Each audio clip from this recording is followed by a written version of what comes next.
Hotel ஸ்டைலில் எப்படி உதிரி உதிரியாக செம்ம டேஸ்ட்டாக ஒரு பிரிஞ்சியை நம்ம வீட்லேயே செய்கிறதுன்றதை தான் நம்ம இந்த வீடியோவில் பார்க்க போகிறோம்.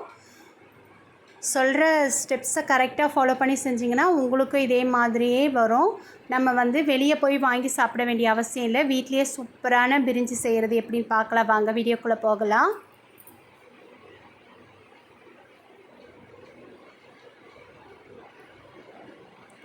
ஃபஸ்ட்டு நான் ஒரு குக்கரில் ஆயில் சூடானதுக்கு அப்புறமா ப்ரெட் துண்டுகளை வறுத்து எடுத்துக்கலாம். நான் ப்ரௌன் ப்ரெட் தான் போட்டிருக்கேன், வீட் ப்ரெட்டு, மைதா ப்ரெட்டு சேர்க்குறது இல்லை. இது நல்லா ரெட்டிஷாக வரட்டும். வந்ததுக்கப்புறம் திருப்பி போட்டுடுங்க.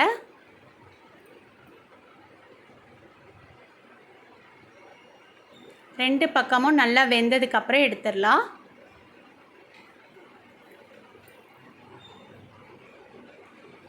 இப்போ நல்லா ரெண்டு பக்கமும் நல்ல ப்ரௌன் கலரில் வந்துருச்சு. இதை எடுத்துருங்க.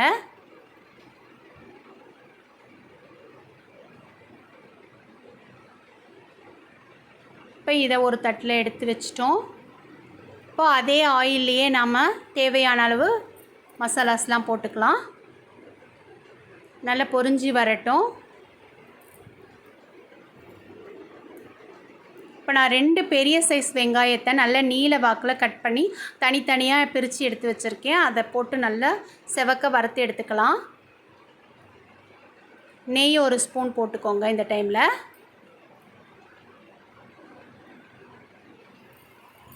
ஆயில் ஒரு 50 ml ஊற்றுங்க.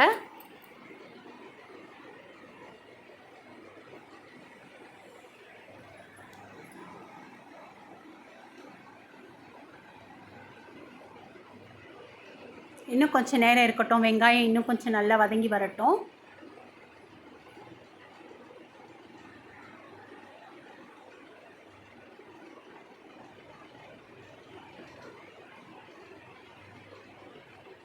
இப்போ வெங்காயம் நல்லா வதங்கி வந்துட்டுருக்கு பாருங்கள். இந்த டைமில் நான் ஒரு 2 தக்காளி நீல வாக்கில் கட் பண்ணி வச்சுருக்கேன், அதையும் சேர்த்துருங்க. ஒரு 5-6 மிளகாய், பச்சை மிளகாய், இது காரம் கம்மியாக இருக்குது, அதனால் நான் ஒரு 6 மிளகாய் சேர்த்துருக்கேன்.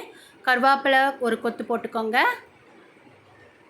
இஞ்சி பூண்டு பேஸ்ட் ஒரு ஸ்பூன் போட்டுக்கோங்க. போட்டு நல்ல தக்காளியெலாம் குழஞ்சி வர வரைக்கும் வதக்கிக்கோங்க.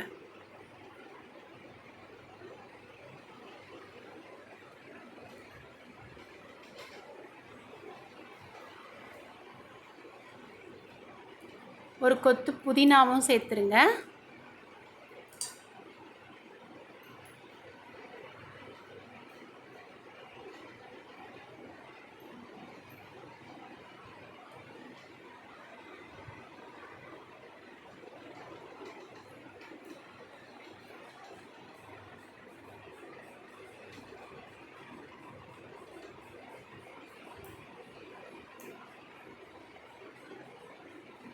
இது தேவையான அளவு கல்லுப்பு ஒரு ஸ்பூன் சேர்த்துக்கோங்க. ரெட் சில்லி பவுடர் ஒரு ஸ்பூன் சேர்த்துக்கலாம். கரம் மசாலா அரை ஸ்பூன் சேர்த்துக்கோங்க.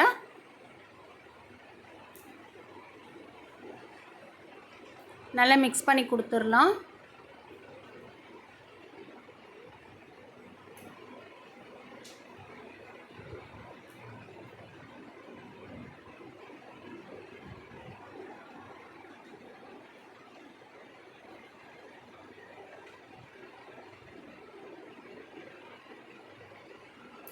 நான் பச்சை பட்டாணியை ஊற வச்சு வச்சுருக்கேன், அதை சேர்த்துருங்க.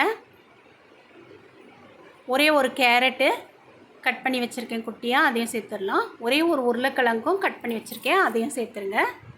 உங்களுக்கு விருப்பமான எந்த காய்கறிகள் வேணுனாலும் நீங்கள் சேர்த்துருக்கலாம். நான் ஒரு 3 காய்கறிகளை சேர்த்துக்கிறேன்.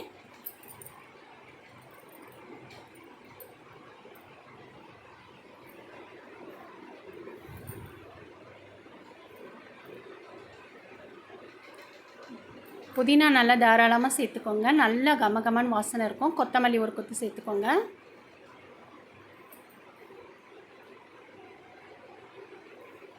நல்லா ஒரு நிமிஷம் இதை வதக்கி விட்டால் போதும். நான் ஒரு அரை கப் அளவு தேங்காய் பால் எடுத்து வச்சுருக்கேன், அது கூடவே சேர்த்து பச்சை தண்ணியை சேர்த்து அளவுங்களை அளந்துக்கலாம்.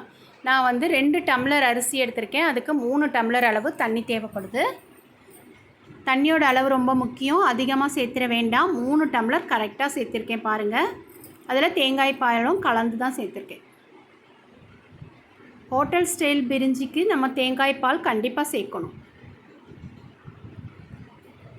இப்போ நான் ஒரு லெமன், குட்டி லெமனுன்றதுனால ஒரு லெமன் சேர்க்குறேன். அதோட விதை வந்துருன்றதுக்காக அதை தனியாக எடுத்துகிட்டு அதுக்கப்புறம் சேர்த்துக்கோங்க. இப்போ பாருங்கள், நல்லா தண்ணி கொதி வர ஆரம்பிச்சிருச்சு. கொதி வரும்போது நம்ம லெமன் ஜூஸை ஊற்றிடுங்க. இந்த டைமில் நீங்கள் உப்பு காரம்லாம் சரியாக இருக்கான்னு பார்த்துக்கோங்க. இப்போ நான் ஊற வச்சுருந்த பாஸ்மதி ரைஸை நாம் இப்போ சேர்த்துருங்க. தண்ணி நல்லா கொதித்து வந்திருக்கு பாருங்கள். அரிசி சுத்தமாக தண்ணி இல்லாமல் வடித்து சேர்த்துக்கணும். இப்போது நல்லா மிக்ஸ் பண்ணி கொடுத்துருங்க.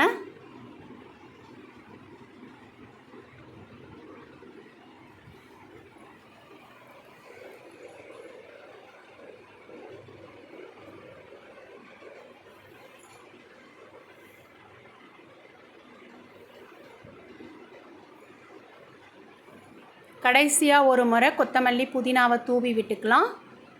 இப்போ நம்ம குக்கர் விசில் கரெக்டாக 2 விசில், அவ்வளவுதான்.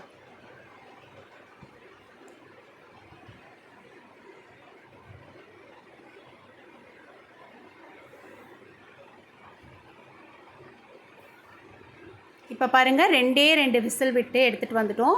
இப்போ இந்த பிரெட்டு துண்டுகளை போட்டுட்டு நம்ம மெதுவாக கிளறி கொடுத்துக்க வேண்டியது தான். பாருங்கள், அரிசி எப்படி நீல வாக்கில் நம்ம போட்ட மாதிரியே சூப்பராக இருக்குது. உடஞ்சி போகலை, குழஞ்சி போகலை, நல்ல உதிரியாக சூப்பராக நமக்கு கிடச்சிருக்கு. மெதுவாக பக்குவமாக நம்ம திருப்பி போடணும், அவ்வளோதான். பார்க்கும்போதே உங்களுக்கு நல்லா தெரியும். நமக்கு ஹோட்டல் ஸ்டைலில் சூப்பராக செம்ம டேஸ்ட்டில் ஒரு பிரிஞ்சி வீட்லேயே எப்படி செய்கிறதுன்னு பாருங்கள். ஒரு முறை நீங்கள் இந்த பிரிஞ்சை செஞ்சிட்டிங்கன்னா நீங்கள் மறுபடிக்கும் செய்வீங்க.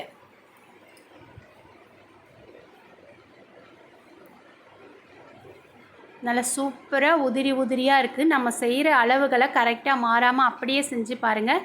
பிகினர்ஸாக இருந்தாலும் பேச்சுலர்ஸாக இருந்தாலும் இந்த மாதிரி செஞ்சு சாப்பிடணுன்னு ஆசையாக இருக்கும்போது இதே மெத்தடை கரெக்டாக ஃபாலோ பண்ணி செஞ்சிங்கன்னா சூப்பராக வரும்.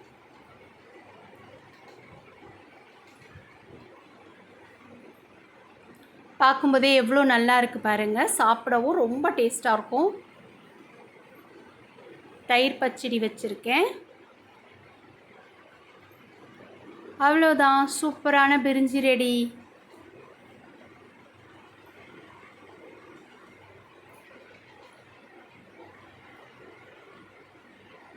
நான் கொஞ்சம் எடுத்து காமிக்கிறேன் பாருங்கள், எந்த அளவுக்கு சூப்பராக உதிரியாக பலன்னு வந்திருக்கு. நம்ம எப்படி செஞ்சோன்றதை கரெக்டாக தெளிவாக காமிச்சிருக்கோம். அதே மெத்தடில் நீங்கள் செஞ்சு பாருங்கள், ரொம்ப டேஸ்ட்டாக இருக்கும். அடுத்த ரெசிப்பியில் பார்க்கலாம். தேங்க்யூ.